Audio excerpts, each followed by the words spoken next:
richest area of the world because it controls the spice trade. In this time in history, spice is the most valuable commodity. The problem with the Dutch Republic is that it cannot defend itself in Europe, okay? It's easily invaded. It's also Protestant. So, and they're being attacked by the Catholics, Catholic France, the Catholic Church, as well as the Habsburgs, the Holy Roman Empire. So what they agree to do is they agree to combine their forces. All right. So what happens is the wealth of the Dutch Republic goes to England. All right, and creates something called in 1694 the Bank of England. Okay. So this is a private bank that is not accountable to the public. What it does is this: it prints money, and then who buys it? Parliament buys it. Okay? And this is a massive innovation that allows the British Empire to conquer the world. Because before, if you're rich, if you lent your money to a king to fight wars, that was dangerous because the king could die, or the king could lose the war, or the king could not pay you back, okay? But if you lend money to Parliament, which is a nation state, then you're guaranteed to get your money back as long as the nation is still around, okay? And at this time in history, England is the safest area of Europe because it's an island protected by the Royal Navy. All right? Okay, so this is an innovation that forever changes human history. And there are three major characteristics of this system, okay? The first is the idea of profits are privatized. Losses are socialized. If you're a rich person in the world, you want to put your money in the Bank of England because there's no way the Bank of England loses money. If England goes fight a war and it loses, England pays for it. But if it wins the war, then you get the money for it. Okay? So this is the first concept you need to understand. All profits are privatized. All losses are socialized, picked up by the nation state, the people. That's the first thing. Second thing is, in this system, the way you generate wealth is through activity. And what does that mean? It means wars, right? So if I give you money, you have to go do something with it. You have to go make more profit. And the way you do that is through fighting wars. And that's why the British Empire started to expand very quickly around the world because it needed to generate profits for the bankers. Okay? So this includes, of course, the Napoleonic Wars, 7 of them. It includes something called the Great Game, a war between Russia and Britain for control of Central Asia. And also India, the conquest of India, and then the conquest of China, okay? Okay? Does it make sense? The Opium Wars. All right, so profits. So the second characteristic is that you're always creating more activity, all right? Okay. And the third thing is it's transnationalism, okay? Open borders. So it believes that capital should be able to move around from place to place. It needs to build systems in order to move capital from place to place, okay? And the last thing I want to talk about is, okay, this is great for the bankers, but the people look at this and they think that this is an unfair system, which it is, right? So now you have to brainwash the people into believing this is a fair system.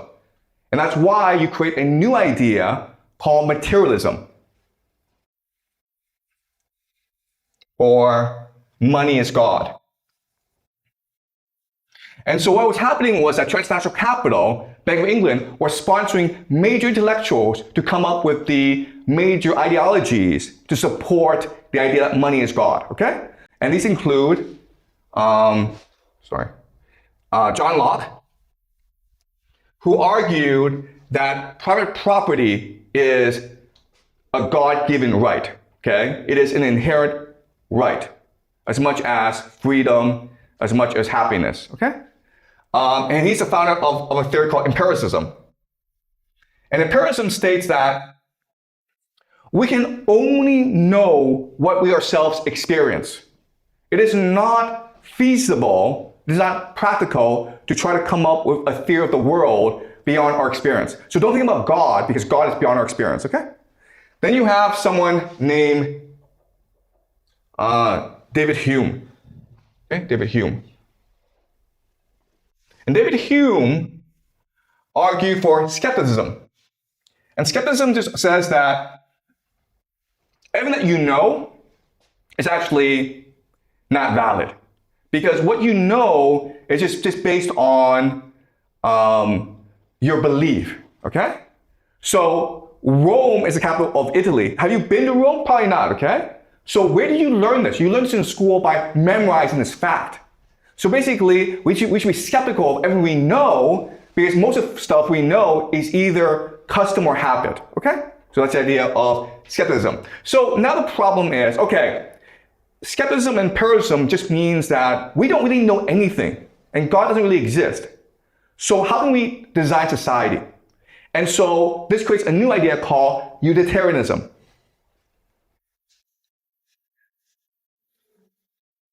Which is say that if it is useful, if it gives us pleasure, it must be good.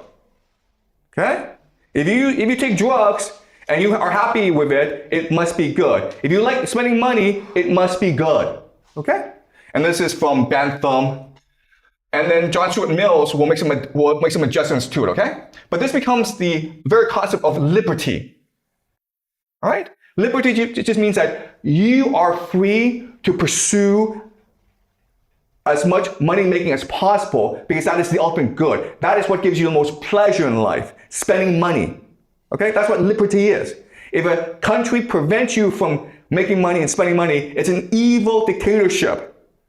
A good country allows you to enjoy the pleasures of making money. Okay? And then what will happen is that these are the three major philosophers of materialism, of British liberty, and then you have people like Marx come in. And he'll introduce the idea of dialectic materialism. Dialectic materialism. Which is say, like, the world is one of class struggle. It's not between God and us. It's not between the divine and the material. It's one between the poor and the rich, and that's it, okay? So Marx is taking out the divine from the equation. Then you have Darwin, theory of evolution, which basically says, we're just animals, man. Okay, that's all. We're not divine beings. We're all just animals. Then you have people like Freud. Sex is awesome, guys, okay? That's what we should be doing. We should be making a lot of money and then having as much sex as possible, because that's what we are. We're just apes. Okay? So this becomes the very foundation for the idea that money is God. All right? Okay. So what then happens is that transnational capital, which has conquered the British Empire, it's now seeking new opportunities for its investments. Okay? So where it goes next is, of course, America. The problem is that the Americans just had a revolution to destroy the to get rid of the British Empire, right? So the Americans don't want transnational capital. It doesn't want Bank of England or City of London to come in and conquer it. So what happens is the City of London, the Bank of England, they use agents in America. And these agents, of course, are called there's three of them. Okay, well, there's actually a lot. But these agents include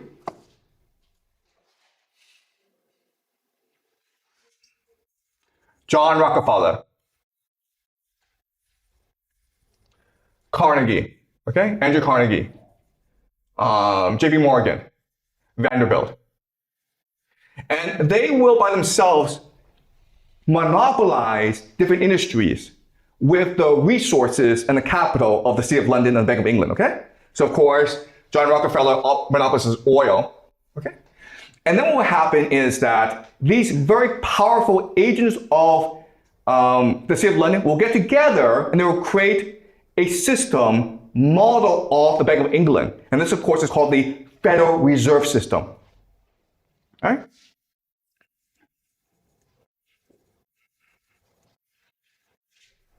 (1914).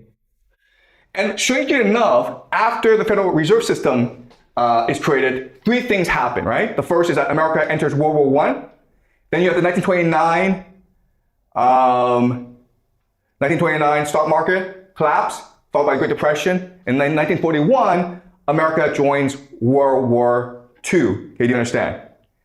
So, Federal Reserve System means that, like Britain, America is now controlled by transnational capital, right? And it's the same system now, where profits are privatized, losses are socialized, and where it's important to open the country up to capital movement, all right?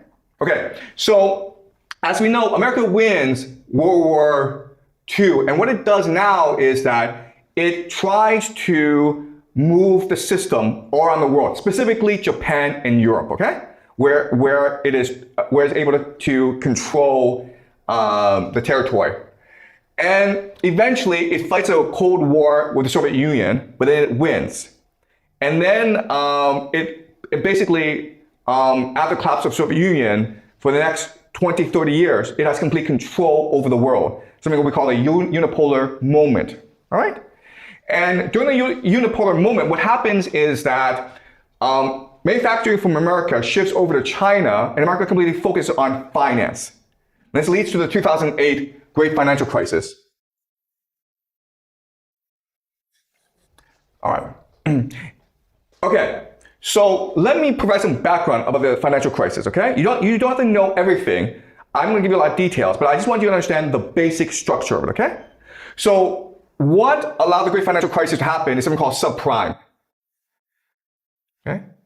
Subprime just means that you're lending money to people who can't pay you back. Okay? In this context, it's lending money to poor people to buy homes. And before, banks didn't want to do that. Okay? But there are certain things that happen to make subprime happen. Okay? So the first thing is that Bill Clinton, he really wanted to increase minority ownership of homes. Okay, he wanted black people to buy more homes. But again, black people were historically poor, so the banks didn't really lend money to them. And that's why Bill Clinton encouraged the government to help minority homeowners, minorities buy homes, okay? So that's the first thing. Okay, and this was a noble goal. The second thing that happened, which is more important, is in 1999, Bill Clinton repealed something called the Glass-Steagall Act. And what is this? The Glass-Steagall Act just said that if you are a bank and you take money from depositors, you cannot engage in risky lending, okay? If you are an investment bank, okay, if you're a retail bank, you cannot engage in risky lending. But if you're an investment bank, a private bank, you can engage in risky lending. And so that's what the act said. Very simple, okay? It's trying to mitigate risk in the system. But by repealing the Glass-Steagall Act, what you do is you combine retail and investment together. And so these banks now become very large. And once they become very large, they need to create financial vehicles in order to generate more profit, okay? And at the same time, what's happening is that because America has the unipolar moment, everyone wants to invest in America because they think America is the safest place to put your money, okay? So this includes the GCC, the China, Europe and its pension funds, and also Japan, okay? Japan is investing in America because of something called the yen carry trade. And this is one of the dumbest things in the world. Because at this time in history, Japan is suffering from deflation, right? No one's spending any money. So what the government does is that it lends money out to institutions at 0% interest, okay? Now, the institutions are supposed to take this money and promote more liquidity in the system. But instead, what they do is they take this money and use it to borrow or buy US Treasuries, which provide 5% pay, okay? So you're borrowing money at 0% and then letting it out at 5%. And it's something called the yen carry trade, okay? It's one of the dumbest things in the world. We won't go into it, but again, there's massive money coming into the US financial markets, and they need to create more investment vehicles for investors, okay? And they create something called the CDOs, which means collateral debt obligations, okay? But basically it just means subprime, right? The idea is that mortgages are a good investment because people have to pay a monthly mortgage, right? Therefore, you're guaranteed certain money at the end of the month, okay? The problem, of course, is subprime could lead to default, okay? But at this time in history, no one was concerned about default because of the idea of too big to fail, which means that, look, the system is structured so that everyone is involved. And if these homeowners default and the banks default, then the entire economy collapses. Okay? So the idea is too big to fail. The system will keep on going because if a certain percentage of homeowners were to default, the entire housing market would collapse. Okay? Does it make sense, guys? All right? So this is one big Ponzi scheme. But we know for a fact that in 2008, this system collapsed. And for the longest time, what we believed is it's because the defaults were too many. They were too much. And so the system had to collapse. But if you look at what happened, what you will discover is that's not true, okay? The banks could just choose to roll over the default, okay? Meaning, okay, you owe me $1,000, right? For the mortgage, but you can't pay me. What do? Well, I say, pay me back next month, right? You're like, next month you can't pay me back? Don't worry, pay me back the month after, okay? I can have the system keep on going. Because remember, this system, this money is just based on an illusion. Does it make sense, guys? All right. But it collapsed, okay? So that's something that we're gonna look at today. All right, so as you can see from this map, this chart, at first what was happening was that the government was the one issuing out loans, okay? So the government is basically light blue. But then because this industry was so profitable, private banks started to come in and issue their own loans. And these became very risky loans, okay? And this led, of course, to 2008 when the entire thing collapsed. Okay. All right, so the big question is, why did the financial market collapse? So this is the CDO issuance, okay? As you can see, it's generating a lot of money for these private banks. And then suddenly, in 2008, there's this massive default, it collapses. The question is, why did this happen? And again, you're taught in an economics class, this is just a law of gravity, okay? If you go too high, you're gonna fall. But what people don't tell you is this. There are actually people who made a lot of money because of the collapse. John Paulson. How much money did he make in this collapse? $20 billion, guys. That's a lot of money. $20 billion. How did he make his money? He made his money by betting that the house market would collapse. You understand what happened? Okay? So think about this. Okay, I lend $1 million to Amber, okay? And every month you have to pay back $10,000. But then suddenly you can't pay me back, right? But if I tell you, Amber, you can't pay me back, you have to give me your home, okay? Then I lose my investment in you, right? So I don't do that. I keep on letting you live in the house, pretend that you can pay me back even though you can't pay me back. But then Vincent says to me, hey, Mr. Jiang, I bet you that Amber will not default on her loan because she hasn't defaulted in the past 10 years. I say to Vincent, how much you want to bet me? And he's like, $500,000. Okay, he's so confident that you will not default, right? So I say, sure, Vincent, I'll take this bet with you, right? Now what I do? Now I make you default, because now I can make $1 million from Vincent. And that's how it worked, guys. You think it's a very complicated thing. It's not. It's all a giant scam, because only a few people control the entire system. This is how you make $20 billion in this game, okay? There's stupid people buying mortgages from you, right? But you have even more stupid people who bet that you will not default on these mortgages. And so you take your money from the stupidest people. And that's why the system collapsed. Because you're gonna make more money from collapsing the system than just letting it go on. Okay? This is John Paulson. This is Jamie Dimon. And he also profited from the bank collapse. Why? Because when these banks collapse, you can start to consolidate the banking industry, okay? So JP Morgan started to buy these other banks that were losing money, and then JP Morgan now is the largest bank in America. All right? Also, guys, look at this. Before 2008, most homes were actually owned by individuals, okay? This is 2008, okay? So the gray are just individuals. They might have one home, they might have 10 homes, okay? But they're basically individuals. The blue are those who own more than 1,000 houses. And then the dark blue are those big banks that own like 100,000 of homes, okay? So before 2008, you can see like most people were in the gray, okay? These are just individuals. But then after collapse, you see the blue and the dark blue go way up. Why? Because these homeowners lost their homes.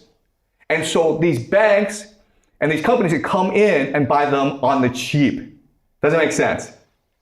So the great financial crisis of 2008 destroyed millions of lives, but it made it profitable for a few powerful individuals and institutions. Okay? Right. A major consequence. So then you're like, okay, no, Mr. Jiang, you don't get it. It's gravity. Eventually, a bubble has to collapse. Well, today we have two bubbles. We have something called the private equity bubble, private credit bubble, okay, where private banks lend money to private companies. And people say it's $2 trillion.